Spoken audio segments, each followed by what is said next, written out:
Roughly this time last year, I compared the 9800 X3D and 285K across a massive range of games. I think it was 45 games, so quite a lot there. And I found on average the Ryzen 7 processor was 24% faster. Since then though, Intel has rolled out a number of updates, along with a new one-click overclocking feature called 200S Boost. So I felt it was time that we revisited this comparison to see if Intel's made any improvements. But before we get into it, today's video is brought to you by Insta360 and their new Link 2 4K webcam now available in white.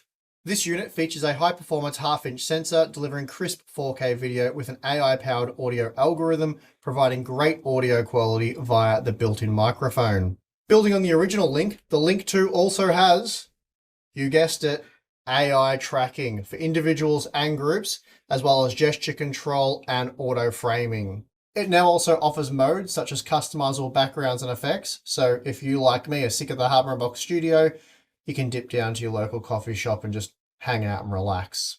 The 4K 30fps camera offers excellent video quality even in low light situations, such as this, nice and dark now. I think I look pretty good on the screen, still nice and clear. So really, for a cost-effective solution, the image quality is amazing and can probably really only be bested by something like a professional digital SLR. The Link 2 is also equipped with a gimbal, making it perfect for demos and presentations. Balin, get out of my presentation. It also pairs perfectly with the new Wave speakerphone. So for more information, please click the link in the video description. Okay, so for this testing I have a dozen games, mostly newly released or updated titles, and I'll be testing each of them using two quality presets, typically medium and ultra. For the Intel Core Ultra 9 285K, the Asus ROG Maximus Z890 Hero is being used with the latest BIOS version 2201 and CUDIM DDR5 8200 memory from G-Skill. I will be testing two configurations, one simply with XMP loaded, so an out-of-the-box type configuration with high-speed memory, and then a second using the 200S Boost feature, which clocks the memory at 8000, adjusts a few voltages, and raises the frequency of the die-to-die and uncore fabric clock interconnects. This is very much a one-click overclocking option that should work for most Core Ultra processors, though be aware it's certainly not guaranteed to work, despite the fact that it doesn't void your warranty if you enable it, but that doesn't mean it is guaranteed to work. And in fact, on that note, I have a pair of 285K processors, one of which works just fine, while the second crashes with this feature enabled, and this is a recently purchased retail chip. Again, enabling 200S doesn't void your warranty, but it's also not guaranteed by Intel to work. It's just a nice one-click option that might let you extract some additional performance. Unlike 200S Boost, which is an official Intel option, some AM5 motherboards now support a one-click overclocking feature called X3D Turbo, though as I said, this isn't an official AMD overclocking option. AMD's official one-click OC feature is PBO, or Precision Boost Overdrive, which we've already looked at several times in the past. So for this test, I want to add in the X3D Turbo dataset using the Gigabyte X870E Aorus Master, again using the latest BIOS with DDR5 6000 CL30 memory. Like 200S Boost, X3D Turbo isn't guaranteed to work, and while I'm yet to find an AM5 processor that crashes with X3D Turbo enabled, there is almost certainly going to be some chips out there that will become unstable with this option enabled. It really comes down to the silicon lottery.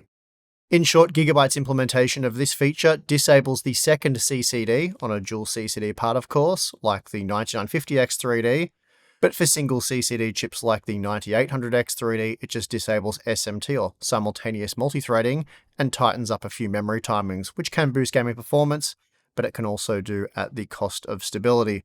So anyway, we'll see how that turns out in terms of performance in a moment. Finally, for all of the testing, I'm using the ROG Astral GeForce RTX 5090 to help reduce the GPU bottleneck, as this is a CPU-focused test, and therefore we wish to look at CPU gaming performance. So, let's go do that right now. For the Marvel Rivals and Rainbow Six Siege testing, I've added some Cam2 data using DDR5 9600 memory with the Core Ultra 9 285K, but unfortunately this memory frequency does force a Gear 4 mode, which really does hurt memory latency. So although we do have much more memory bandwidth, the latency is negatively affected for this configuration, which is why gaming performance goes backwards.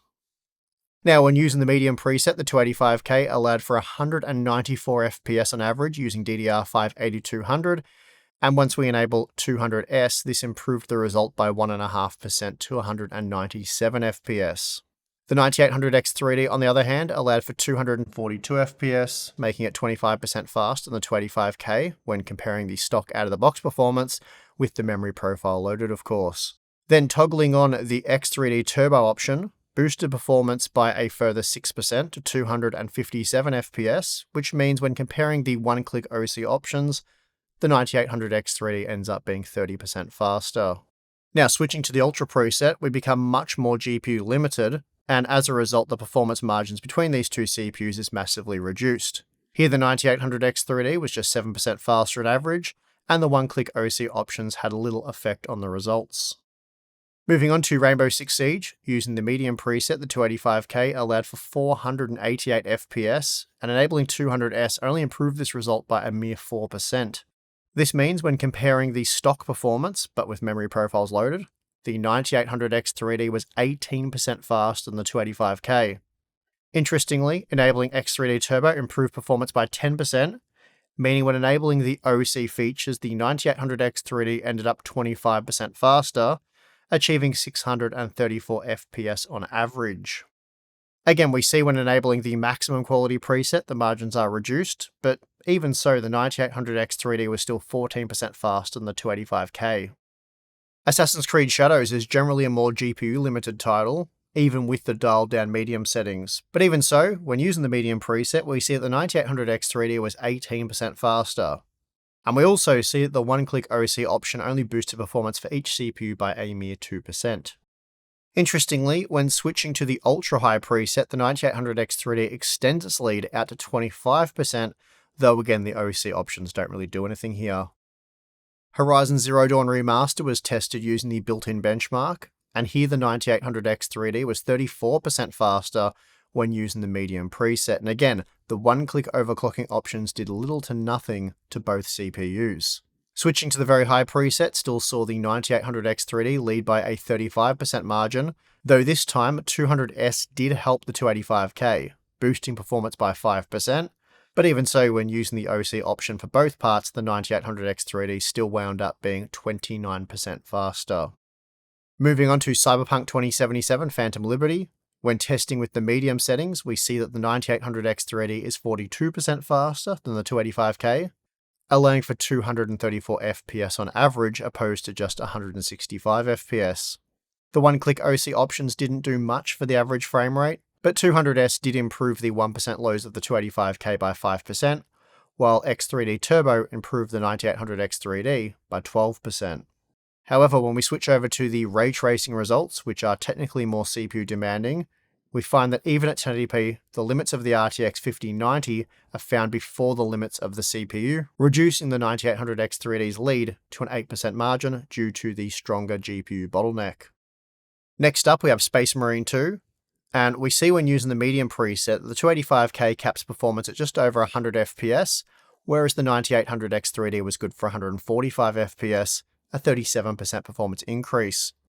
We also see that enabling 200S does next to nothing for the 285K, while X3D Turbo improved the 9800X3D to the tune of 9%, making the Ryzen 7 part 48% faster when comparing the overclocked options.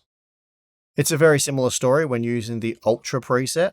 Here the 9800X3D is slightly more GPU limited, but overall still ended up being 30% faster or 42% faster when comparing the one-click OC options. Performance in The Last of Us Part 2 Remastered is very competitive, so then the 285K does very well here, basically matching the 9800X3D. Using the medium settings, the 9800X3D was just 8% faster when comparing the average frame rate, though it was 17% faster for the 1% lows. Then when testing with the very high preset, the 285K is able to roughly match the 9800X3D when using the 200S option, as this improved performance by 5%. Next we have Spider-Man 2, and here the 9800X3D was again dominant, allowing for 245 FPS, a 28% increase over the 285K. The 200S feature only improved the 285K's performance by a mere 2%, while X3D Turbo was equally useless, only boosting performance by 2%. Switching to the ultimate ray tracing preset is again technically more CPU demanding than the medium settings, but it's also significantly more GPU demanding, and as a result we find the limits of the RTX 5090 first, resulting in heavily GPU bound data, and therefore the performance between the 25K and 9800 X3D ends up being much the same. Moving on to Mafia, the Old Country. We see when using the medium preset that the 9800 X3D is just 7% faster than the 285K, though it was 25% faster when comparing 1% lows. We also see that X3D Turbo and 200S do next to nothing in this title. Then switching to the Epic preset, we see that the data becomes much more GPU limited, and now the 9800 X3D is just 6% faster when comparing the average frame rate, though it was still 16% faster for the 1% lows. ACC is a title that always runs extremely well on AMD's 3D V-Cache processors, and the 9800 X3D is no exception. Here it was 81% faster than the 285K when using the medium preset. The 285K did see a 6% performance boost when enabling 200S, but X3D Turbo also boosted the 9800 X3D by 5%. Using the Epic settings sees very similar results. Here the 9800 X3D was 89% faster, allowing for 269 FPS opposed to just 142 FPS. The 9800 X3D is an absolute brute in Baldur's Gate 3, allowing for a completely unnecessary 262 FPS on average with the medium settings, an insane 94% increase over the 285K. Here we see the 200S feature did improve the 285K's 1% lows by an impressive 12%, while X3D Turbo also boosted the 9800 X3D by 12%. Even with the Ultra preset enabled, the 9800 X3D was still 88% faster on average, and in this example, X3D Turbo boosted performance by a further 6%. Finally, we have Counter-Strike 2, and here the 285K is limited to around 360 FPS, seen when using both the medium and very high quality settings. The 9800 X3D, on the other hand, was 52% faster with the medium settings when looking at the average frame rate, and 51% faster for the 1% lows. Even when increasing the GPU load with the very high preset, the 9800 X3D still wound up being 26% faster on average, with 48% greater 1% lows. Now, if we take a look at the average performance seen across the 12 games tested, we see that the 9800 X3D was 35% faster using the medium settings and 26% faster when using the high/ultra settings. We also saw on average a 3% increase when using Intel's 200S boost feature, while X3D Turbo offered a 3 to 4% increase, so both are very underwhelming. Now, a real advantage the 285K has over the 9800 X3D for gaming is its multi-core performance. And while the 9950 X3D does address this, we're not looking at that part for this comparison. So when measuring the shader compilation times, we see that for The Last of Us Part 1, the 285K was 28% faster, then 32% faster in Stalker 2 and Marvel Rivals. So at least when it comes to compiling shaders, you will have a much better experience with the 285K, or a much shorter coffee break. So there you have it. Sadly, nothing's really changed since the introduction of the Core Ultra series. There have been some updates that address performance-related issues in select games, but overall, the gap to the 9800 X3D has remained much the same. And for example, in my day one review, the 9800 X3D was on average 33% faster, and that was based on 14 games that focused heavily on CPU-bound gaming. Then a year ago, when looking more broadly across 45 games, the 9800 X3D was still much faster, 24% faster in that example, and the reason the margin was reduced for that dataset was due to the inclusion of more GPU-limited testing, as not all games are that heavy on the CPU. Now, with this updated set of results, we found the 9800 X3D to be on average 35% faster when using medium settings, and then 26% faster using what are often, but not always, more GPU-limited settings. So the medium quality data aligns with our day one review, and the ultra data with the 45 game sample. I guess the point is, whichever way you want to slice it, the 9800 X3D is still much faster than the 285K when it comes to gaming. Intel's new 200S boost option doesn't change any of this, or really it doesn't even help, as you'll still see a similar uplift for a part like the 9800 X3D when using an option such as X3D Turbo or PBO. High-speed CU DIMM also isn't a silver bullet, and this was proven way back when we first reviewed the Core Ultra series. Unfortunately, the super high-speed CAM2 memory doesn't help either, as the ratio required to run that memory increases latency, which is bad for gaming.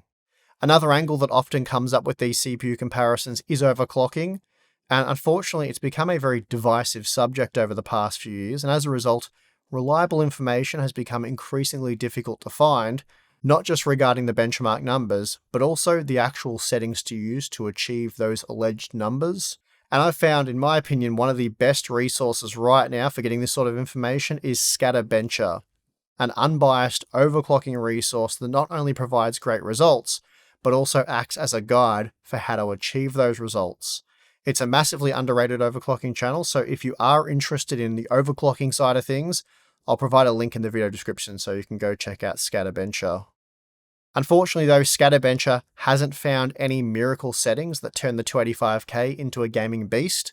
There's certainly some degree of overclocking headroom, providing you have good enough silicon, but most of the impressive gains are enjoyed by productivity applications rather than games.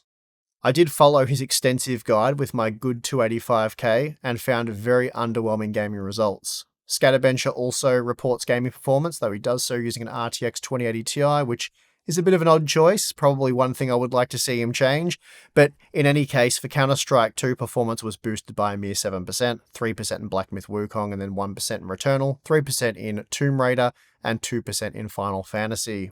My own results using an RTX 5090 really weren't much better, and really weren't that much better than what we've seen here using 200S boost.